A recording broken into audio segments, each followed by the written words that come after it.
Thank you very much. It's a thrill to be here. Your smoothies are fantastic.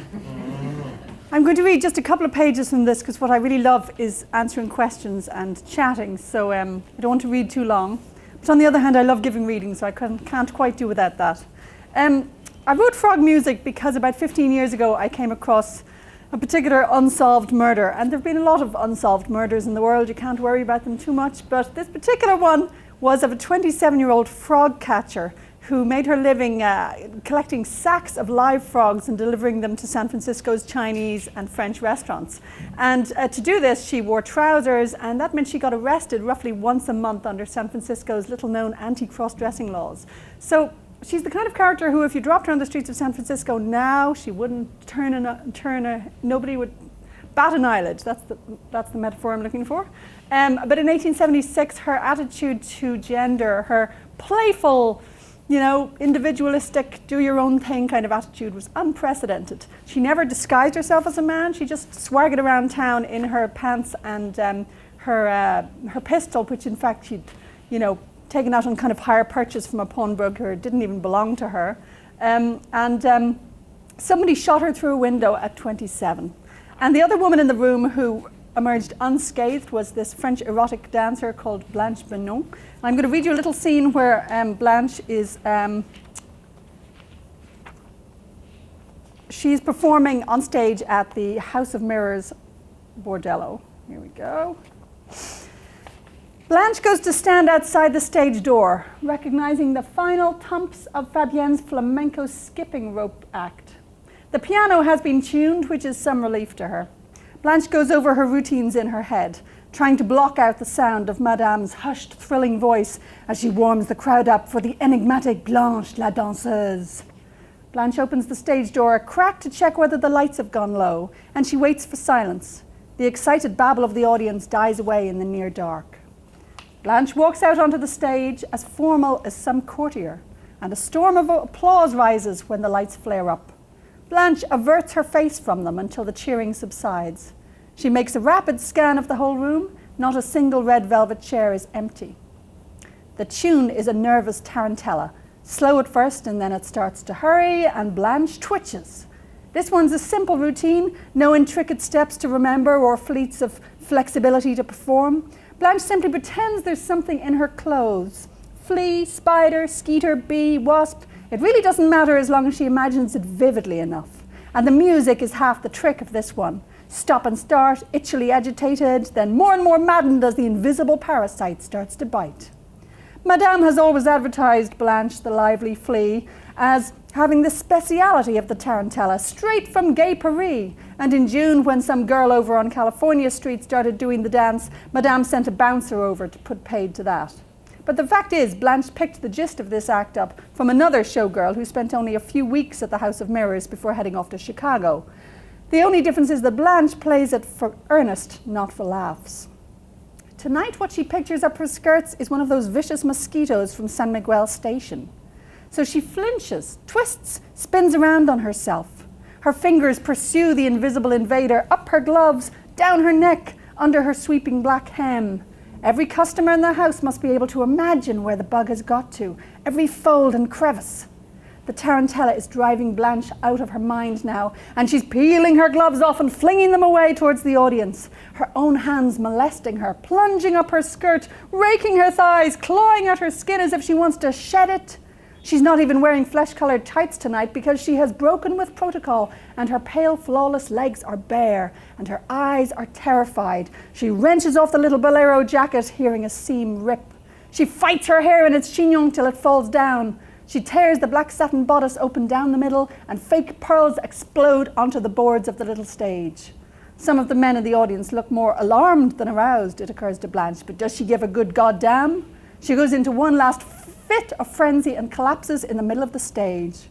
Woo! Men are throwing up their hats and catching them, roaring, "Blanche! Blanche! Blanche!" She waits for the clamour to die away. Do they like her like this, laid low? Hair in her eyes, coal halfway down her cheeks, kneeling in a plain corset and drawers like any destroyed woman. The professor's eyes at the piano are as neutral as ever. He gives Blanche that private nod that means, ready? And then he launches into the simple, jolly chords of her last number. Rage, Blanche recognizes the feeling at last. Rage and deep down revulsion at the prospect of spending another night of her life turning this old crank. She summons her forces and stands, hand on one hip like some slapdash streetwalker. I wish I was a diamond, she begins sweetly. I wish I was a diamond upon my Lulu's hand, and every time I wiped my ass I'd see the promised land, oh lordy. Her gestures are broad, clownish now, and the men love it.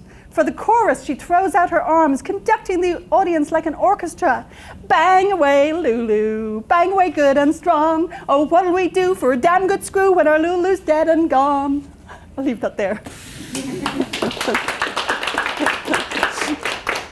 One of the hardest things to research for this book was to find out what exactly erotic dancers did in the 1870s. You might think it's fairly obvious what erotic dancers do, but no, they did not strip. They didn't take off their clothes bit by bit. They did not pole dance. Nobody had invented the pole dance. So it was very hard to find out what they did. You know, there's a lot of vague stuff about, you know, mysterious women of eroticism in previous centuries, but it was very hard to find specifics. And two of the only specifics I did find were this tarantella thing, this bug up the skirts dance. That seems the oldest form of erotic dance known. I mean, maybe the fact that they were all flea infested, they just decided to make a virtue of that.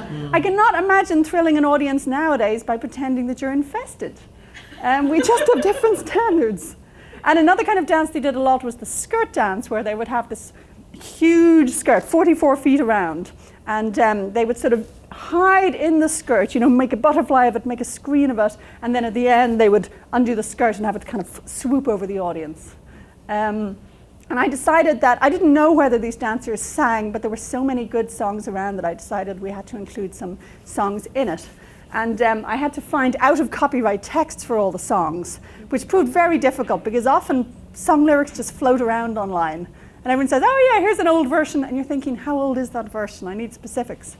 There's a great folk music site called Mudcat, where all these really geeky guys share their knowledge. And they're like, no, that's the 1921 version. You're mistaking it for the 1922. I just, you know, it's just fantastic getting to suck the brains from geeky guys online, that they're just so happy to share their knowledge.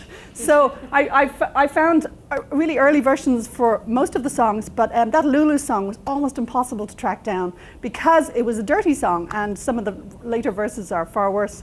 And because it was rude, before the 20th century, nobody would write it down. They'd say things like, and of course we all know the notorious Lulu song. And I'd say, no, we don't. Give me details. And then finally, in the 1960s, bless him, one particular editor of a book of dirty songs, he not only published the text, but he said at the start, I always imagine he was smoking pot at the time, like, this book is copyright free, share the songs. And then I noticed in the second edition, his publisher was like, all applications must be sent in writing to us, this book is copyright. But I had a copy of the first edition with this lovely kind of hallucinogenic cover. And so I finally got a copyright-free version of Lulu. There are also many sad things in this book. It's not all fun and games, obviously. San Francisco was having a particularly hard summer in 1876. I didn't need to make any of this up. It was having a record heat wave, which is unusual for San Francisco. You know, ice would fall off carts in the street and children would surround and lick the blocks. And they were simultaneously having a smallpox epidemic, which, you know, usually was a winter thing. So they were just having a cursed season. And as you can probably tell, I absolutely loved immersing myself in this strange and sticky and unhygienic world. Questions, please. Questions about anything. Well, I will start off. Go ahead. I wanted to know when you were in your college career and then graduate career, did you think of that you were going to be a historian, or did you know that you were going to be a writer as well of literary stuff, and did you sort of plan to merge those two things? Sure, I thought I was going to be a professor of English. My dad, Dennis Donoghue, who taught at NYU until last year, he's a professor of English, and I thought I was going to be one too. I now realize that would have been a doomed plan, because I would have been the less famous professor of English. You know, you should really try not to follow your parents into any line of work. But I thought that's what I would do, because I thought, well, at least then I can read books all day and write books at night. I think I, in fact, would have been a very discontented professor of English. And you know, the bitter kind who's always saying to students, well, I did an hour of office hours, but now I'm writing my novel. I didn't think I would be a historian, because growing up in Ireland, I thought history was the tale of the many pathetic little revolutions we had. You know, every few years we'd rise up and the English would gun us down. And I just thought that's what history was. I hadn't quite clicked that social history is history too, you know. But anyway, then I started writing novels when I was about 20 during my undergrad degree. And my mother was like, couldn't you get your exams first and then the novels? And I was like, no, can't wait. You know, inspiration is knocking. And I managed to sell 2 novels when I was about 23. And then I thought, maybe I could just not have a job. You know, I could just write. How cool would that be? And somehow, at 44, it has worked so far at least. And so I've never had not just a 9-to-5 job, but any kind of job where you have to turn up and do what anybody else tells you to. Never. Somehow got away without it. Which means that when I'm writing contemporary fiction, I have difficulty describing, you know, real jobs for my characters. So I have to say to friends, like, what's it like? You know, what time do you have to get up in the morning? And you have to shower every day, you know? Well, you probably don't have to at Google, do you? In a way, I'm an academic gone wrong. And I think my academic training has left me with not only a profound interest in research and getting things right. I absolutely love the kind of forensic task of making a book like Frog Music true as much as I can make it, as well as fiction. It's, you know, you've got these 2 loyalties, these 2 jobs.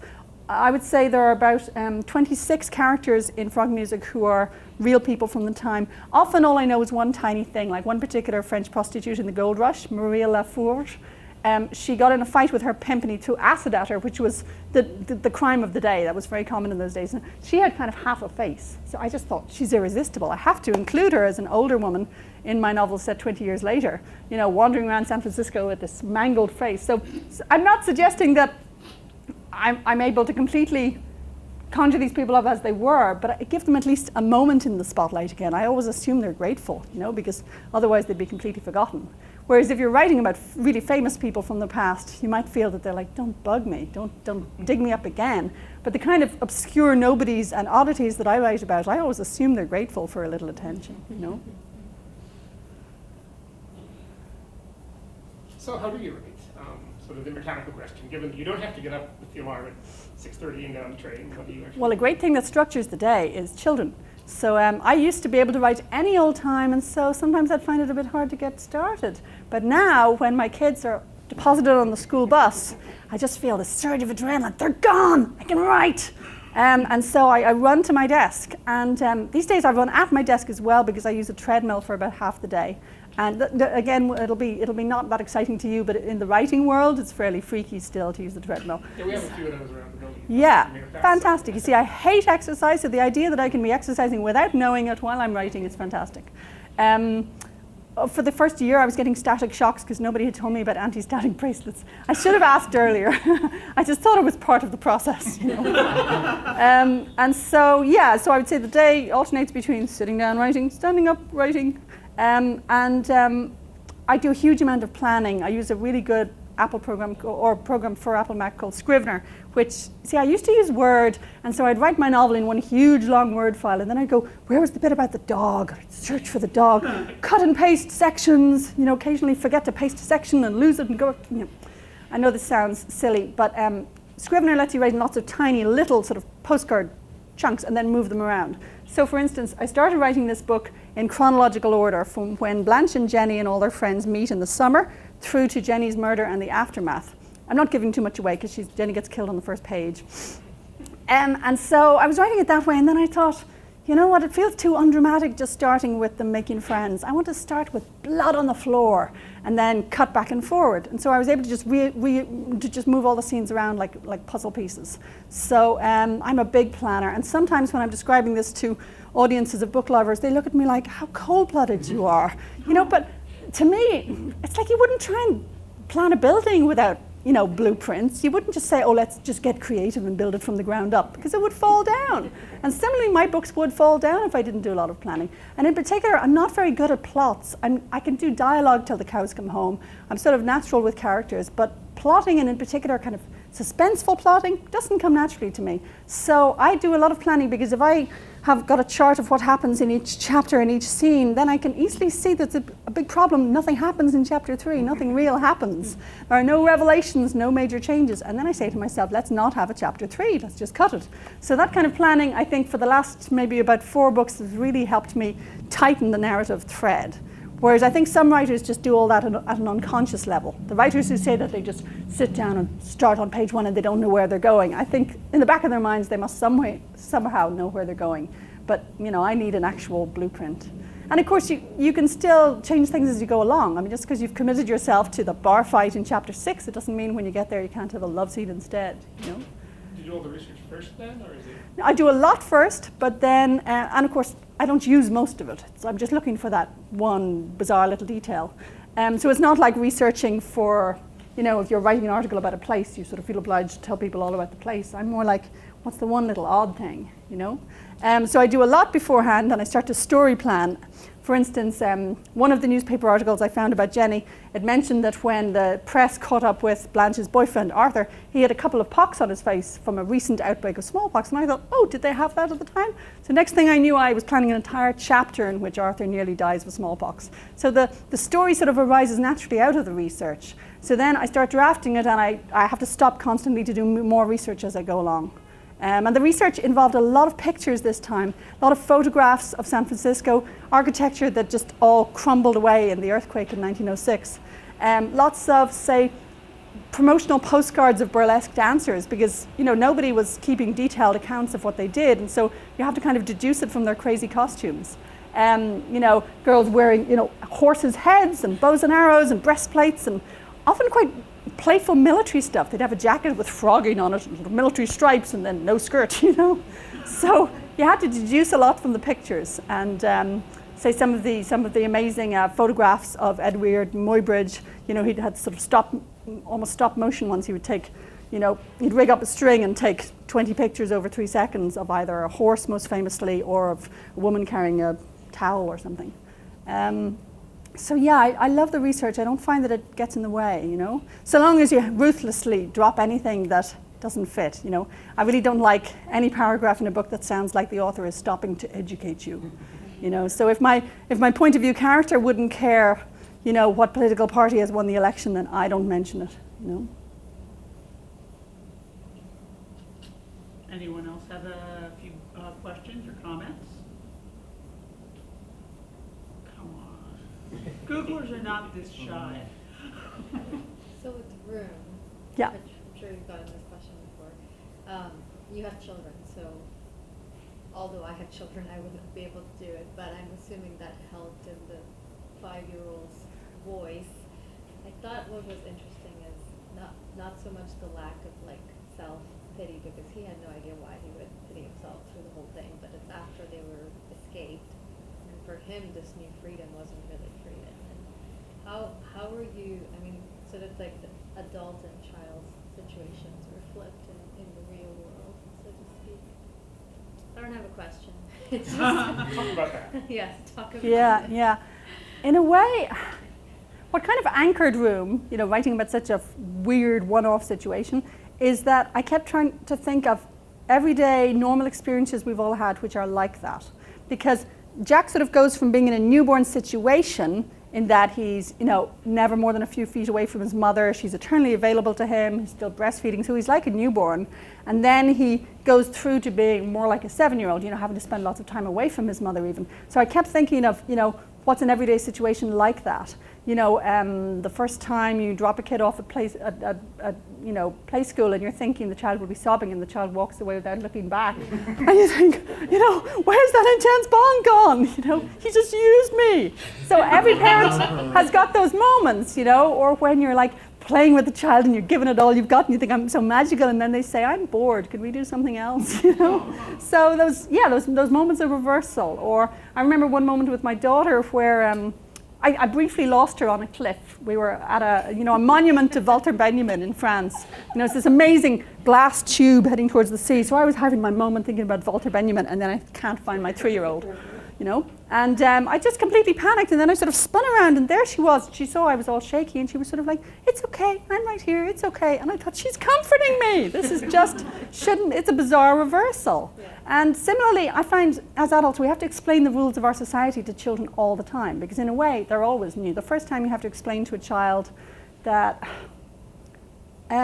things like in a big supermarket, you can collect everything and only pay at the end. But in a shopping mall, even though there's no actual door, as soon as you step out of one little space and into the corridor, you're shoplifting, you know, so you have to remember to pay first. That rule was actually explained in the handbook for new Canadians that I was given when I moved to Canada. They're clearly assuming that you've come from some very other culture where they don't have shopping malls, and so they spell all these rules out, you know.